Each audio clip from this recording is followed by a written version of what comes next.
Come and listen to us, it's the Keith and the Girl Show. Welcome to Keith and the Girl. I'm Keith Malley. I'm Chemda. Thank you, everyone, for coming to Silent Trailers. Thanks for playing along. That was on Saturday. It was so much fun. As always, we love the contestants that we have on Silent Trailers, no matter, how much they cheated this time. So make sure you reach out and say hello to them. How do you say hello to guests on the show? You like one of their posts on social media. How do you become best friends with them? You like it and comment. It's that easy with these people. You can find all Silent Trailers and Keith and the Girl guests on our social media. Our profile name is Keith and the Girl across all platforms. All right? That easy. Kenda, how are you today? Great. It was a fun Silent Trailers. I always feel bad when you, I'm not going to say lose. I'm going to say don't win. Okay. But I think it's fun because afterwards we go in the chat sometimes, and then there's always one person who really does seem like they cheated. Yes. That's and weird. I like when the audience can tell. It feels good, but a loss is a loss. What are you going to do? But I'm feeling good today, except I'm starving because I kind of forgot to eat. And then I go, all right, I don't normally do this, but I have a little time before the show. I'm going to order McDonald's. Because last night I was at my girlfriend's place. I'm in Queens. She's in Manhattan. The McDonald's, because they're everywhere, ended up being picked up and by her place, delivered to her place. So what happened was the 13-year-old who happens to be at home just got McDonald's while mom was away and went, okay, I guess I have McDonald's now. What a life. Imagine being on your own at 18 and not knowing how anything works. Did you eat Keith's McDonald's? Yeah, it just came. It was McDonald's. Wait, was it the 18-year-old or the 13-year-old? The 13-year-old. Oh, okay. Right. But who cares? Yeah. Yeah. What's the matter with the age?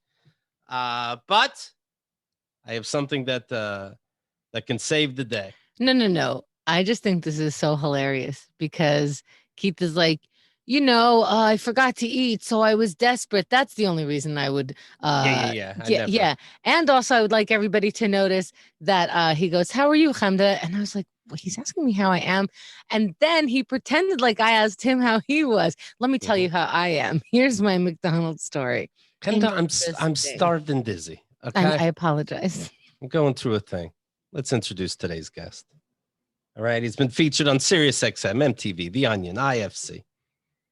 His books are titled Never Flirt with Puppy Killers and other better book titles. I assume that's of Mice and Men. How Not to Read. I like that. Fake your way through literature. Dan Wilbur, how you doing, Dan? Hi, I'm doing great. Thanks for having me. Good to see you. Very exciting. Your stand-up's very funny. One story that's popping in my head is when you're in Ohio. You move into from the suburbs to the main city of Cleveland. And how old were you when you guys moved? When you and your family moved? 13. Somebody tried to break into your back door the very first day. Mm-hmm. They go out there because they don't know any better. Let's see what's going on out here. They see somebody with it sounded like a crowbar trying to break in. And what does the guy do when he sees your face? He pretended. Well, he reaches into his pocket, which is very scary. Right. I set up the suspense very well. You did a great job setting up the story. Sure. You're in Cleveland. There's a guy. I'm not. No, this was great. He reaches into his pocket. My dad and I are like, what's about to happen? And he pulled out his hand. Wait, why are you standing there watching, going, because we're idiots. As if there's popcorn in your hand. This makes horror movies true for white people. When you go, that's a terrifying sound, and there's blood oozing out of our walls. Let's go check it out. Yeah, that's exactly what we did. And I think what they get right in movies is that what you actually think is that, well, nothing bad's going to happen if I go and insert myself into the situation and calm everything down. I'll be the hero. I'll walk in there and reason with this ghost until they disappear, even though I don't know anything about. That's what you're talking about, like in a horror movie, right? Like, yes. Yeah. So my dad and I not used to the city, just walked out the front door and walked around to the back door, to sneak up on him. Oh, but perfect. to also, we don't need to call the police and we don't need to get the authorities involved. It's just somebody's, the door was locked, first of all.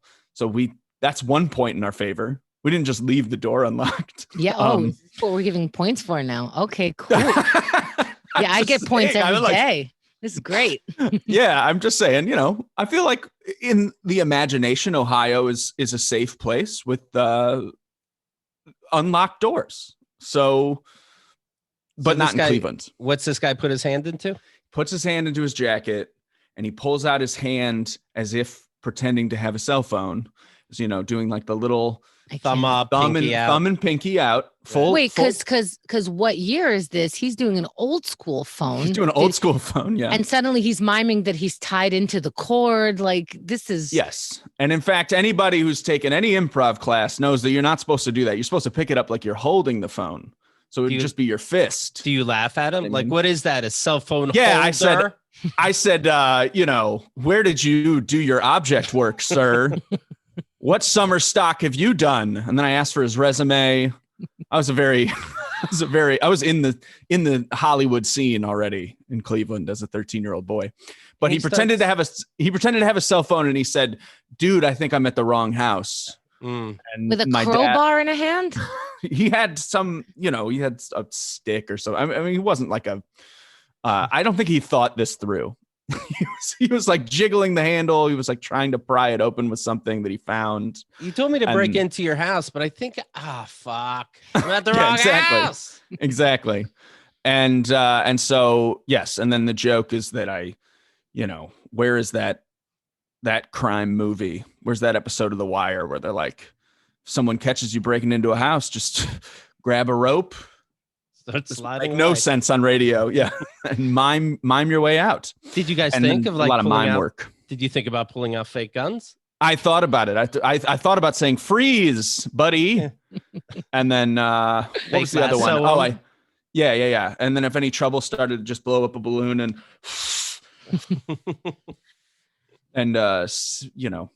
and then it magically has helium in it and you float away in case of danger. These are things that mimes would do. In case you're listening to this and you're like, why doesn't this make any sense?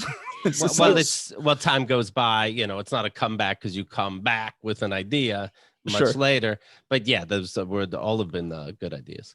Did you what actually did happen? Did he acknowledge you ever? Oh, my dad died. He then pulled out a real gun and shot my dad.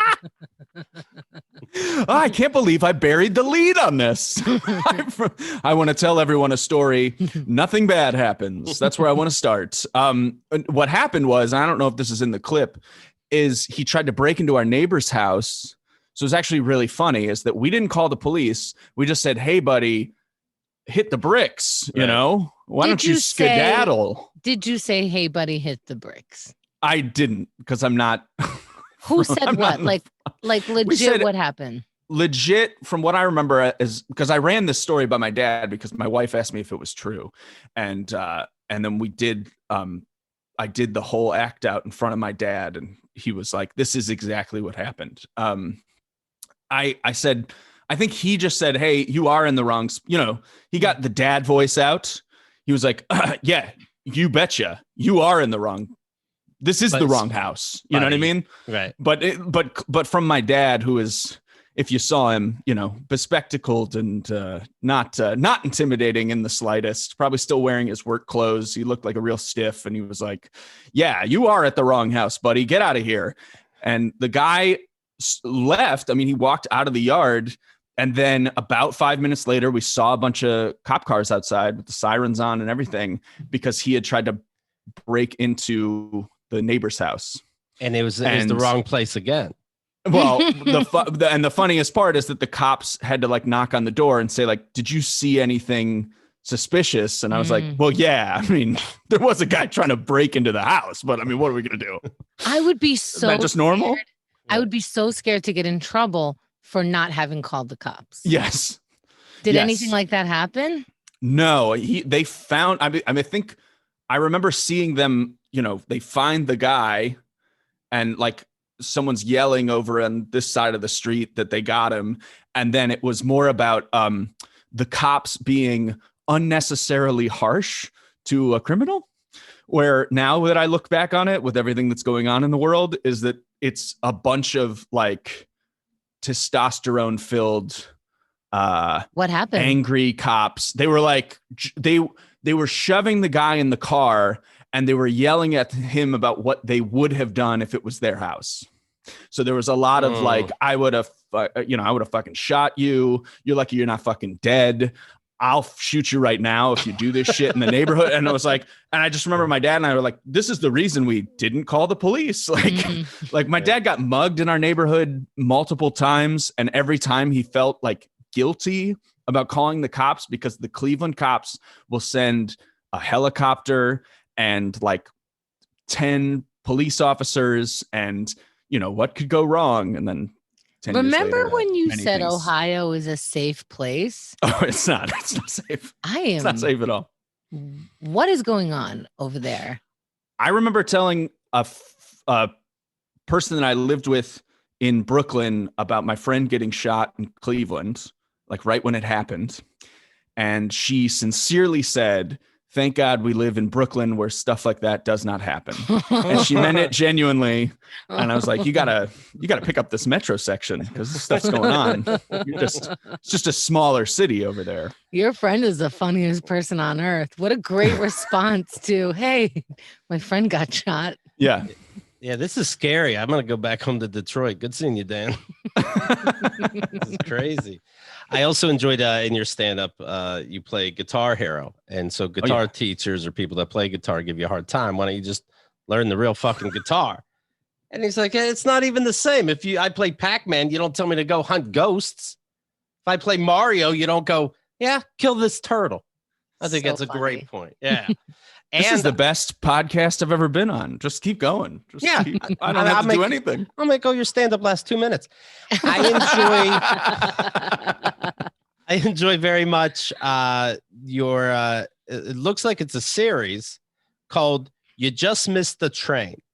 And he'll interview people that just missed their train. How many times did you get punched? Oh my God. Yeah, well, that was the goal. And I think I don't have the man on the street chops for it. Maybe now I give less of a shit.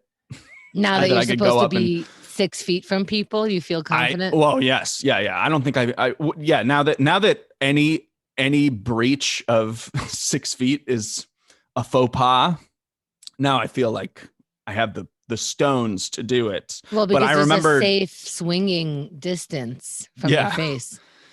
I would say most people had a sense of humor about it. Like when I look back, there were some people that were like, I will not be signing that. And we're going to blur their faces. And they were genuinely pissed off that I came up to them. But like any New Yorker, they just knew how to let out like a groan. They're like, like they knew it was some stupid bullshit. Right. Dan was like, this is DIY. You don't got to sign nothing. Don't worry about it. What's your opening line for that? For the, you just missed the subway was supposed to be like I was supposed to scare them and just be like, oh man, you really tried out there. Just like to butt in like I was a reporter jumping in. Yeah. Just to give us the word on the street or like what went wrong. We tried to do it like a sports analogy. Like they were ready to be interviewed at certain points. Like, now, what do you think you could have done differently? What do you think you could have? Oh my God. Could have shown a little more heart out there. You could have hustled a little more. And they sort of immediately got it and were either just done with me or played along. Yeah, don't just interrupt my day physically, interrupt my day mentally. I'm already deciding what I could have done better, and now you're in my face about it. And I'm not interrupting your day. You got to wait here anyway. I know your schedule. That's true. Oh, I thought long and hard about this because there are some subway pranks that are not good. And like people put them out there because they're like, this made people angry. Wouldn't that be fun? And I'm like, not really. Not if you like made a mess or what's like one of ruined the someone's day. I think they put those out there because they were almost just about to die, and they're like, "Well, this needs shown." It's the same as those, the thrill-seeking German kids that stand on the top of like a pier or whatever. And I would sooner jump out of a plane, but okay. Yes. Yeah. What was one of the worst responses you got? There was just a woman who was like, I can't do this, and was like, just wanted to get to work and was like, whatever it is, I can't do it. Like, I can't do it. And something about the way she said it, like I knew she was already having a hard like week.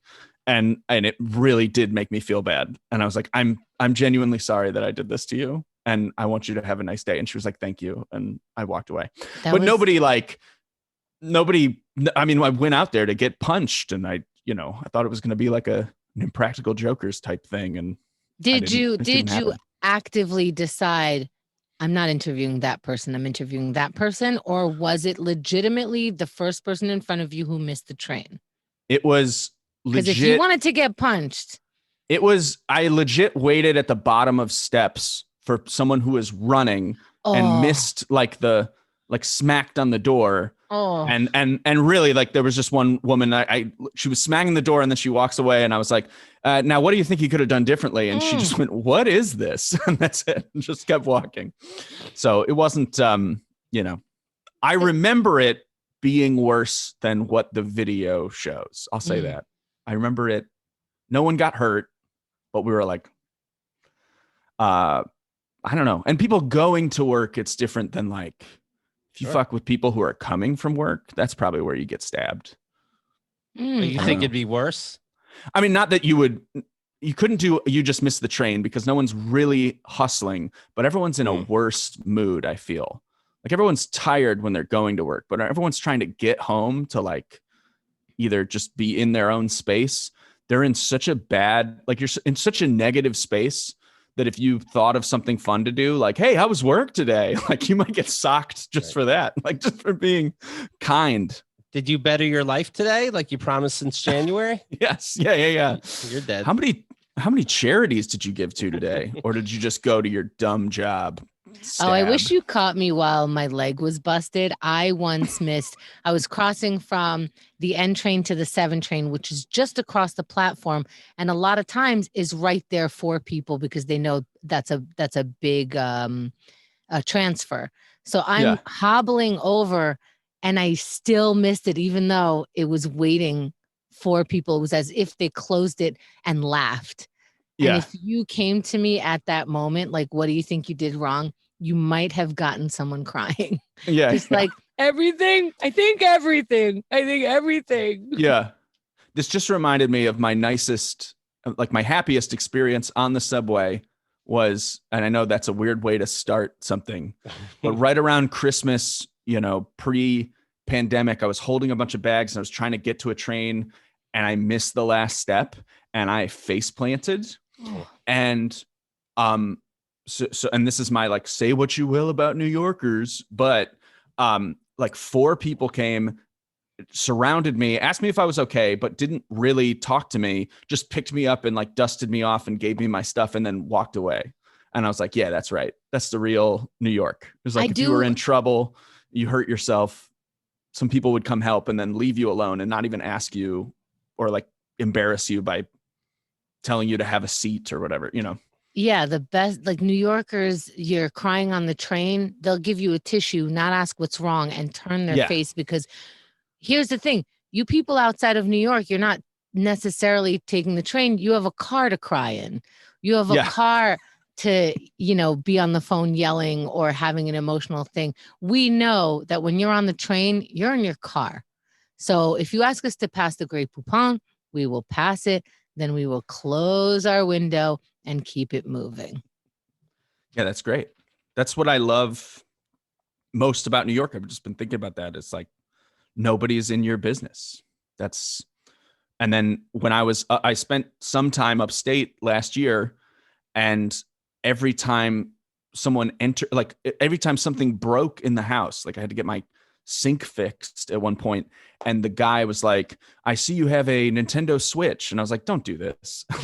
But we had to just talk for like 30 minutes. He was like telling me about tournaments we could join, and now we're like friends on Nintendo Switch. I play with my sink guy, my plumber.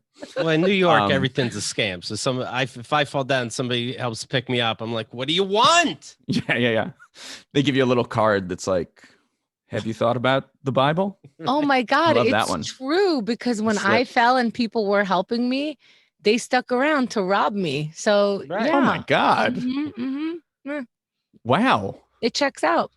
Yeah, not everyone has a fake phone. Some people steal your real phone. You should have tried to give him a fake phone. I mean, now you know, but Yeah. hand him your thumb and Right. finger. Yeah. Is that your, yeah, sorry, I didn't mean to like keep, Please. but I've been thinking a lot about now, it's like that my bigger fear now is just getting hit by a car. And that's all I can think about in New York. It used to be every day I walked around and I'm like, I'm gonna get mugged. I'm gonna get stabbed. I'm gonna get on the subway. There's gonna be someone crazy. They're gonna punch me. And now I'm like, every day I just walk outside and I'm afraid of just a car going like 80 miles an hour down there. How did you come up with the car scenario?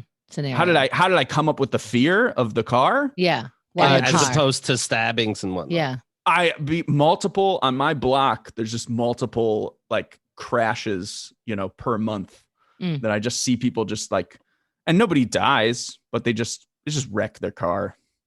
And then, so it's not that I'm reading anything different. I'm just like seeing the Oh, time to call your streets. Representative. You can I know. things. Yeah, I'm gonna get that's the exact age I'm at. Well, I dare you to take that fear, find the phone number. talking about we're talking 311 every day. Mm-hmm. Because that's what it'll take. I don't want to call 911 yet, but that's I think 10 more years I'll be calling 911 and being like, you guys got to fix this. It is an emergency. Someone's on my lawn. Oh wait, I don't have a lawn. Where am I? In your book, How Not to Read, you explain how to get away with acting like you did read without reading. What's one of the biggest tricks I should know? Because reading is the worst, right? Reading is terrible. I do it all the time. Mhm. And it's just a burden. I don't feel smarter. I just feel more annoying. And we can all blame my parents for this, that now I'm mansplaining. That's like that I just sound like a podcaster in every conversation. I'm like, I just sound like I'm doing Radio Lab in person. And it's because of reading. So I would tell everybody, as an addict myself, to just get away from it forever. Right. Put the books down, do something else. And really what the book is about is training you to have people perceive that you have read the Western canon. So, I mean, obviously, number one is to buy my book and read it. That's number one. And then number two, you got TV. You got, especially now that every book is going to become like a limited series on HBO and Showtime. Like there's really no reason. There's no reason to read. Yeah. Just wait a year. Yeah, You're okay. I see a movie. It doesn't look like it's going to get better, but it could. I stick with it. Okay. I wasted 2 hours. A book. There's 17 months down the fucking drain because I was just hoping something was on the next page. Yeah. Get out of town. I am experiencing this, by the way. The book Meditations? It's by Marcus Aurelius. Marcus Aurelius? Yes. Yeah. Okay. Have you read that? Wait a minute. What? That's a dude in Gladiator wrote a book? What the fuck? Okay. Maybe I'd read that. That's him. He's talking about meditating. Okay. Well, it has to always be an interpretation because I think it was written in Latin, I want to say. Mhm. Probably. Yeah, Probably. Gladiator. So have you read it, Dan? See how much smarter Keith is for having seen a movie? I just read a big old book about Rome, and all I came away with was, like Gladiator. I was like, wow, interesting. It is like Gladiator. They do take people that committed crimes or supposed crimes and have them fight for their entertainment. Oh, it is like this. I do want to say something before I get back. This is like, I know that you guys want to ask even one question of me, but I did find out that the Romans used to, as capital punishment, like dress people up and put them in scenarios like a piece of theater and then kill them. And it's like LARPing, but with like, they dressed somebody up as, who's Eurydice's? It's Orpheus, who supposedly could talk to every animal. And during the lunch hour in the Colosseum, they would take like a mass murderer or a thief, and they'd put him in the Colosseum as dressed as Orpheus, and then they would release animals one by one that were like small that he could tame. So they'd like release a snake, and he would act like, oh, it's a snake, and everyone would laugh.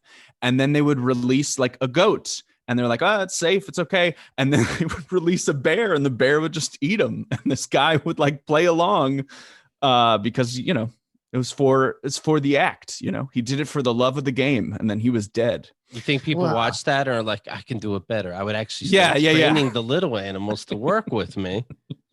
I'm sure they did. That was actually, a lot of people don't know this, but it was the original Survivor. Yeah, that's the original. That was the original when reality TV had actual stakes. You know what I mean? When it wasn't scripted exactly. I guess it was scripted, but just amazing to me that they got so bored with seeing people crucified that they were like, we need to spice it up, like a stale marriage. We need to do some dress up. You're going to pretend to be the mailman, and then I'm going to kill you. I'd go to all those shows, but people would be like, you're going to those shows? I'm like, I'm a podcaster. It's like a journalist. I have to know what they're doing. I'm going there to report. Yeah. And then I come back. It was disgusting again. Yeah. Anyway, 2 more shows, 8 and 11.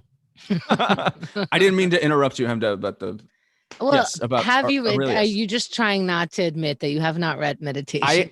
I don't think I have. Okay. I have I'm just acting like this is a popular book. Meditation. Well, no, I'll tell you why. It is a popular book. I mean, it would. It? If you studied Latin, this would be. I studied Greek in college, and I still missed it. So, well, this is the book that Bill Gates has been, you know, like, and the likes of him. It's been in sort of their back pocket sort of thing. Like, this is the book that I go to again. This is the book that has blah, blah, blah. So I'm like, all right, let's go, Marcus. Time to read. And it is a snooze fest. Oh my God. And I'm like, this is the book that got people into their next level of life that they return to. And it is just basically his diary of gratitudes for my father. I got this from him. I got, like, you know, the strength of character to blah, blah, blah. From my mother, I was able to learn how to blah, blah, blah. I'm like, this is so nice, but what are we getting out of this? And, I made the mistake of getting excited. I'm like, I texted the Kalili kids, which is me, Xerxes, and my 2 brothers and their wives. And I'm like, hey guys, I'm about to dive into Meditations. Anyone want to do it with me? We'll do it like a book club, read it. I'll talk to you guys at the end of the month, and we'll see what we think about it. Oh my God, crickets galore. Crickets. And Michael and Maricela named their second kid Marcus because of Marcus Aurelius. All right. So, wow. And they still didn't. Mm-hmm. Still didn't do it. Thanks. Right. No thanks. Let me read one of my boys' books to you. He's 2 and he drew it. So, and Michael, my brother, is sending me all these, like, you know, shorter versions, or why don't you listen to it, or here it is on YouTube. And I'm like, dude, we are going to do this. A lot of great people have read this book and it's changed their life. Let's do it. And Xerxes gets a copy because he likes reading it from regular books. I love the Kindle. And then a couple weeks later, I'm like, hey, bros, I think I was wrong. This is boring as fuck. And I'm thinking about putting it down. So Xerxes, outside of the text, goes, hey, I bought the book. You know, you can't just give up. You told everybody you're reading it. Like, why don't you follow through? And I go, okay, when you start reading, first of all, I got crickets from when I said, hey, I'm not doing this. Nobody was like, oh, me too. Or even like they got the book. Okay. And then second, you have the book. When you start reading, I will start reading it over so that we can talk about it again. Yeah. So far, no one's in. So if anyone could please explain to me this meditations. One of the things that Xerxes says was, hey, like, it kind of is like meditation. When you first start, it seems like there's no purpose for it. There's no reason for it. And then keeps going. I don't think it means like meditation in the Eastern philosophy sense. I think he's just like, yeah, I thought about this for a long time. And then it's hard to go back and read it. Just like it's hard to read like Ben Franklin's aphorisms where they're like, a man who goes to bed early, feeling pretty good. And you're like, thanks, Ben. Like, I think it's just a snooze fest because you're beyond it as a society. I wonder, but he's saying maybe it's supposed to you're supposed to read it to get into a meditative state, or how, like, just like how you get into a meditative state. And I'm like, I will try it with that intention. And then you fall asleep and you're like, oh, that was good. That was really good. It wore my eyes down until I had to close them. Well, here's what I decided to do, like an asshole. I'm like, I'm going to put this down until somebody else is reading it with me. Okay. Because I'm too bored. I decided to pick up Ayn Rand, another, author that people are talking about. And I started reading Atlas Shrugged. Of course. What a snooze fest this fucking is. What is going? I have to read about the fucking railroad system and the steel mills and the freaking. Why do you pick these subjects? Now I have to they're pouring the steel and the steel is drying. And I'm like, are we watching wet paint next? What is happening? And I downloaded the sample. I'm 50% in. That's how big the book is. I've been reading for so long. Nothing has happened. Anybody who picks the book over movie is deliberately being pretentious and deserves everything they get. Anyone who picks the book at this point, anyone who picks the book over the Wikipedia article about what the book is trying to say, because I think that people have very much discounted or discredited her worldview. And I don't mean to, this is anti-intellectual statement. I know that I wrote the book on being anti-intellectual, but I genuinely feel bad for saying it. Like, I don't think she did a net good for the world as a writer. So she convinced a lot of people that doing charitable acts is bad and you get to spend, well, I understand that your life or the rest of your life being a libertarian, or what I mean? I understand that her point of view is very controversial. I doubt that I'm going to be on her side. I'm not looking to take sides. I'm looking to go, this is like one of the greatest writers, and has even the fact that we're arguing over her, where I don't even know if you read one of her books. Why are we arguing about this? So you didn't read it. I didn't read it. And we're still talking about this author. What the fuck could she possibly be writing about? And then I'm on to you. I'm on to all of you. None of you read it. None of you read it. No one read it. Read a little bit of this 1,000-page book. You would understand it could be a booklet. Just tell me your fucking point. What is all of this? I'm convinced in that same sense that none of my professors who ever cited Don Quixote had ever finished it, because they would bring up the first sort of 100 pages, which is all I got through when I was a kid. And they'd be like, have you ever read Don Quixote? And I'd be like, I never finished it. And they're like, well, as you know, he went crazy because he read too much and stayed up all night with this romantic idea. And I was like, that's just the first 40 pages of the book. Wow. I've never heard anyone cite the second half. There's two big chunks of it that I'm like, unless you are a professor who teaches it, I don't think anyone's actually finished Don Quixote in academia. I just thought of another thing to go back to the saddest moment of quarantine, which is that I read a Cicero book. He's I don't know, 35. He's a wrestler. I think he's a wrestler. Yeah. You're right. Keith is doing better than us. Look at all this entertainment from the different aspects that we're bringing up. I'm like, I was bored with this. Keith was like, that was a good wrestling match. Yeah.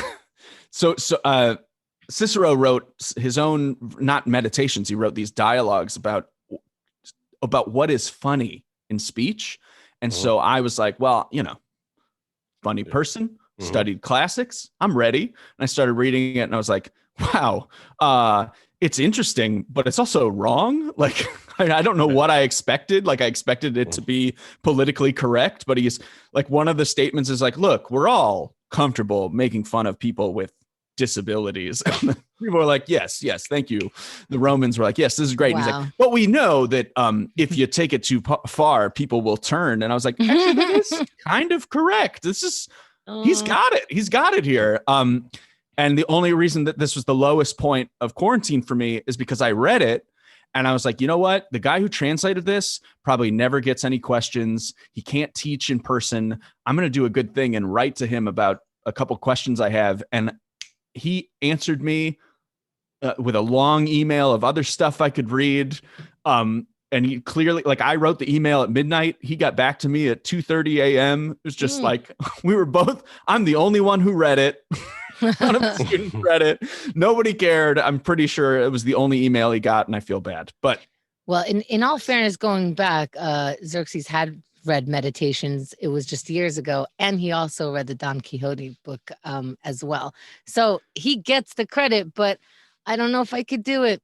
And I'm on to the rest of you. You haven't read it. No, that's. I think that's true of a lot of books.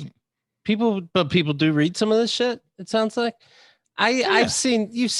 I don't know. No. You've seen these women saying, don't sleep with a guy if he doesn't have a bookshelf. And I'm like, that's just a fancy shirt. Nobody's really reading this bullshit. Right? That's actually a John Waters quote. So it's just got nothing to do with. Well, there are services where you could fill a library so that you can, if you have the room to have that library space, to have a library room, there are services. There are also services that will fill up a record collection because you want to look like the kind of person who has a record collection. Right. Like in The Great Gatsby, not in the movie, just in the book, is a guy is impressed. Sorry, we are not doing books anymore. Thank you for playing. You tell me that book is as fancy as that Leonardo DiCaprio movie? Get the fuck out. There's no way. There's no fucking way. And fireworks, picture them. Get the fuck out of here. There's a guy in the book who's in the library and he's impressed that the books are real. And it's just like a great little moment that he's like, can you believe that this guy actually might plan on reading these books someday? He doesn't even say that they're like in mint condition. No one's ever read them. And he clearly just bought them for show. But people used to clearly buy book shelves with nothing in them just to make it look like their library was full. Embarrassing. I'll just tell you, I played every game on my bookshelf. Okay? So I'm worried you're playing them right now because I'm worried you got so bored.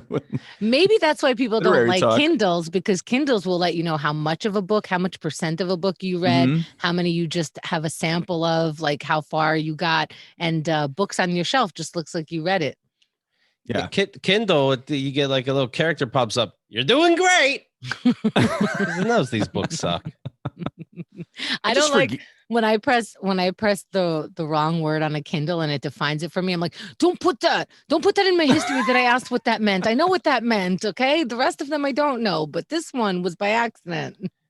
I don't like that it was always the same books. Always. It was Lord of the Flies. You're fucking kidding me. All right. It's high school. I know what Lord of the Flies is. There's nothing deep. People are gonna pick on the weak kid. There were no new books of any substance after Lord of the Flies. You ever notice that? What are you talking about? That's what I'm saying. Well, someone tell my teachers because they don't seem to fucking know. Yeah. It doesn't get better than where the red fern grows, apparently. Okay. All right. Yeah. Did I read them? No. No. No, I was gonna say, did you drop out of school right after that? I would have if I knew like people can do that. Yeah. No, but this is a face of a person who made it all the way through. He didn't read them. He still made it through high school. You don't have to. You don't have to. You don't have to. Yeah. No, you get those. What do I had? Cliff Notes. Later they became Sparks, right? Sure. Yeah, that's I get it. I mean, I'd read Sparks and be like, well, that's stupid. So there would have been a longer version of stupid. If it's stupid in the short version. I love that you took one of the easily one of the shortest books anyone ever reads in high school, Lord of the Flies, and also clearly the most symbolic. And you're like, this is about nothing. Yeah. Like it's just like the entirety of the Bible just in 100 pages. No, it's and you're like this is garbage. What is this? No, it's you were a kid, you were an idiot. They told you it was great. The movie is so fucking stupid, Dan, and you should know that. This is like you saying Space Jam was good. You were 6, Dan. Space Jam 2 is not good. Is it a coincidence? I didn't say this. Well, the novelization of Space Jam, though. Come on, that would be great. The footnotes? What did you take in college? I studied ancient Greek and creative writing. So I translated some Greek and now I can't do it anymore. Can't even speak regular modern Greek. But how fun is that? Like you would see Greek somewhere, right? And you're like, let me figure it the fuck out. And then you write like the paragraph and you get to the end and you're like, oh, it's about cheese. And like you just come everywhere. Like, wasn't that, those were the days, right? You're so Those weird. were the days. I do. Yes, I know exactly what you're trying to say. And yes, mentally, I did come. Every single day, I did something because it's like doing little math problems, but it's literary. And that's just if I could speak. I mean, speaking of, I'm basically just mentally jerking off right now to just say that, like, yes, that's a lot of fun. What would you try to translate that apparently no one did yet? Yes, I found another Dead Sea Scroll in Koine Greek, and I translated it, and no one believed me. The most I got to was I translated the Apology of Socrates, and that was a very rewarding experience. Was he sorry? He was not sorry. That's kind of the fun part, is that he was a real smart ass, and they were like, "What do you think you deserve besides the death penalty? You know, like, throw yourself on the mercy of the court." And he was like, "I'll tell you what I deserve: a free meal in the Agora." And then everyone like clapped. You know, it's like the original. If you've ever watched any, like, My Cousin Vinny, through what's the one? The Snopes. Oh my God, the Scopes trial. Snope.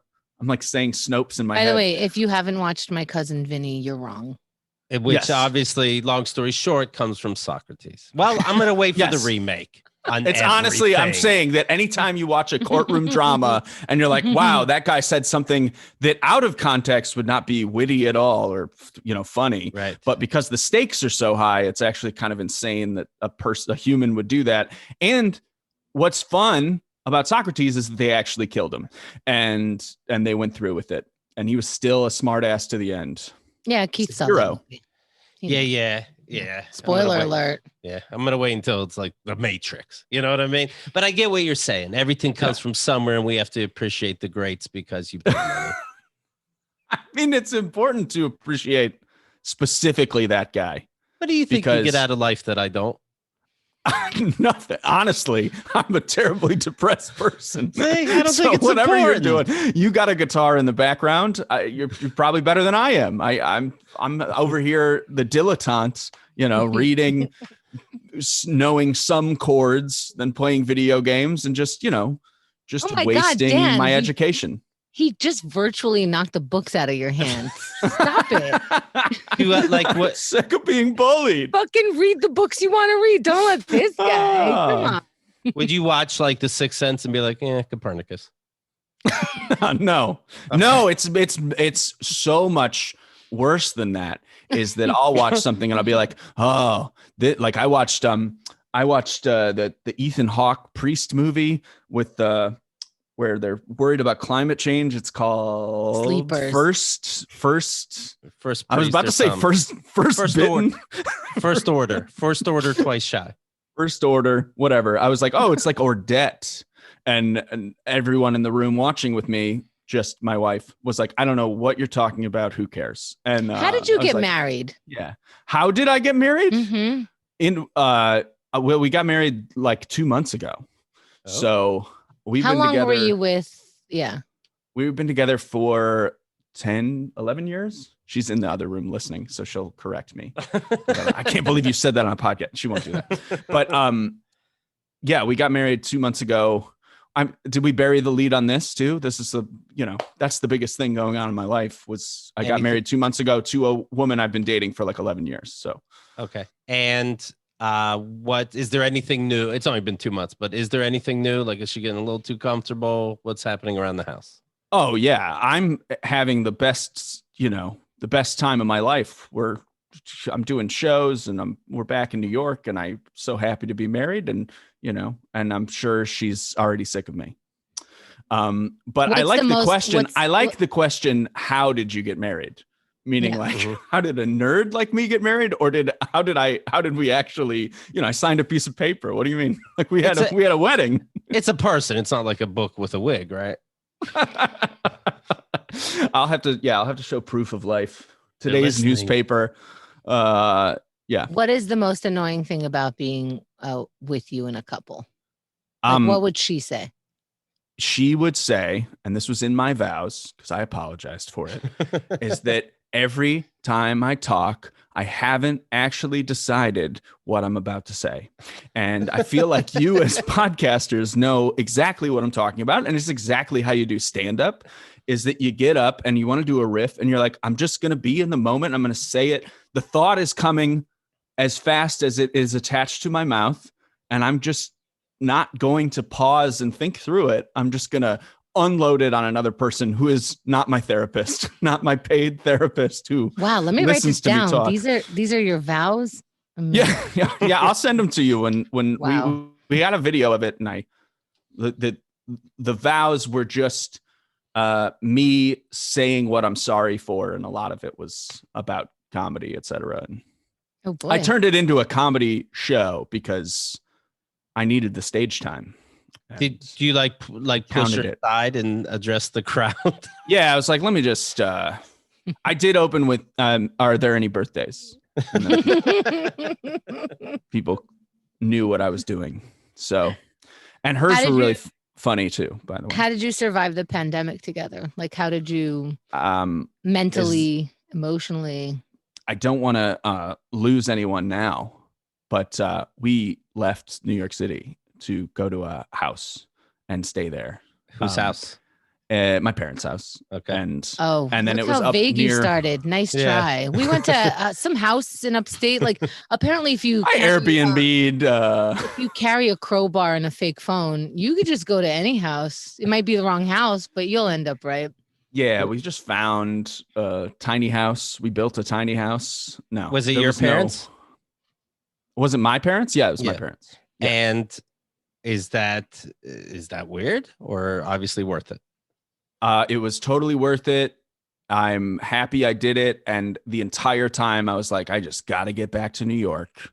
And we came back, and every time I was like, oh, there's nothing happening. Like, we're not doing anything differently. We can't go anywhere. We're not supposed to be anywhere. Were you able to have sex under the same roof? Like, is it weird? Were you? Yeah, they weren't there the whole time. Oh. I should specify. Yeah, they were down with my brother in North Carolina. We were up in upstate New York, and we just, wow, you finally go to visit and they go to a different state. yeah exactly. Take the whole house during Corona. Wow. No, I feel like that's maybe last on the agenda. You mostly want to think about, like, how can I get to the kitchen and eat something without my mom asking me a series of questions. Usually over the last decade, it was like, how can I get to the kitchen, make some eggs for myself without being asked why we're not married yet? And that's more of a concern than I'm not going to say my parents are some sex positive hippies, but no, we don't have like a so hard that and means fast rule about no sex under the same. I mean, I don't know. That means your parents were right to annoy the shit out of you until you get married, because absolutely. You did. Did that work? No. But you just got married after the coincidence. Yeah. Yeah, I finally did it because I want, it had to be my choice, not their guilt. I'm setting this up like it's the movie Love Story or whatever. No, that's where they didn't want them to get married. I was just gonna do it, but now I'm waiting 2 months. Right. Yeah, now I'm gonna. So what made you do it? Pop the question. What made you do it? What made me do it was she asked him. I went to therapy for multiple years and was like, oh, this is normal. I'm a normal person, and I should calm down and appreciate. You have to tell the therapist, I don't know if I want to settle down, but she is the one I love, like that. Yeah, stuff like that, stuff like where he was like, wow, it sounds like you're happy. I'm like, oh, okay. And then like, it sounds like you're doing well. And I'm like, oh, okay, good. I'm not actually like, because I don't know. I've done comedy long enough that I was like, I just need, I need something to like start rolling. I need to have a TV show or a move. I need to like get a special. I need to get an album out there. I need to do all these things before I get married, have kids. And I think a lot of comedians think that way and think that if they focus on getting married or having a family life, they'll, screw up. It'll be at the expense of their work. And I see, but you could obviously live with not each other. true. you can absolutely get married, and then you can just ignore your wife for your career. And then instead of your girlfriend, and that's shit on that relationship. That's when you get the real material. Chris Rock's greatest stuff was cheating on his wife. Right. And then you get, and then you have the kid and you get to do divorced kid stuff. No, I'm just kidding. That's not what's happening. Are you going to have kids? Yeah. Yeah. Yeah.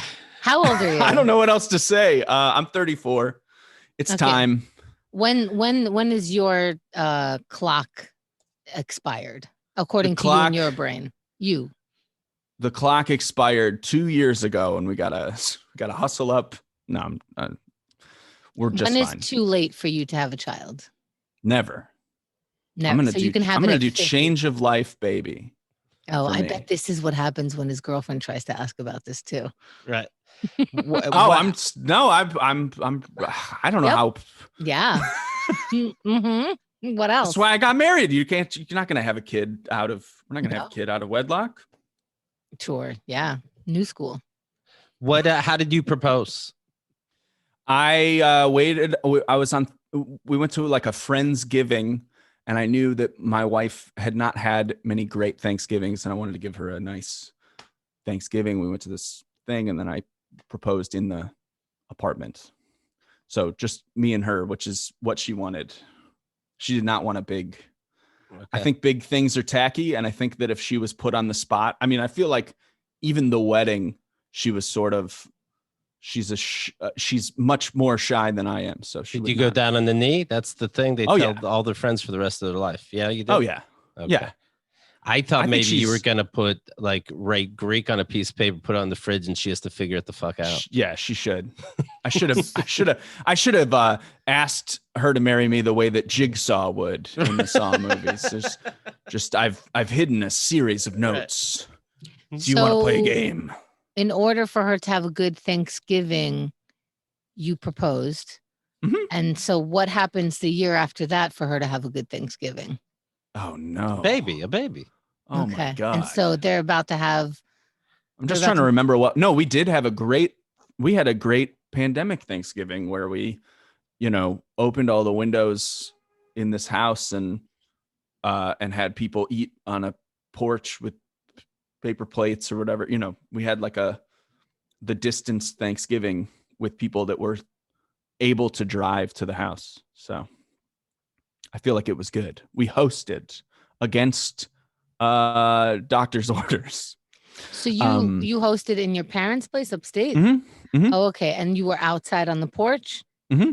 Okay. And you had 6 feet apart from every guest on the table on the porch? Yes. Yeah. We never touched elbows. When somebody got up to use the bathroom, everybody had to stand up and move. They had to sleep. Yeah, they all had to sleep on the porch. We didn't actually let them in the house. Mm-hmm. We said, get out of here. Now, at that point, there was if you're going to have people, they were from the same state, they were from an hour away. It was they need to have a separate bathroom. And we just put them, they just stayed on that side of the Right. You're a writer, not a mathematician. Yeah. Come on. Keep asking you how many things happened.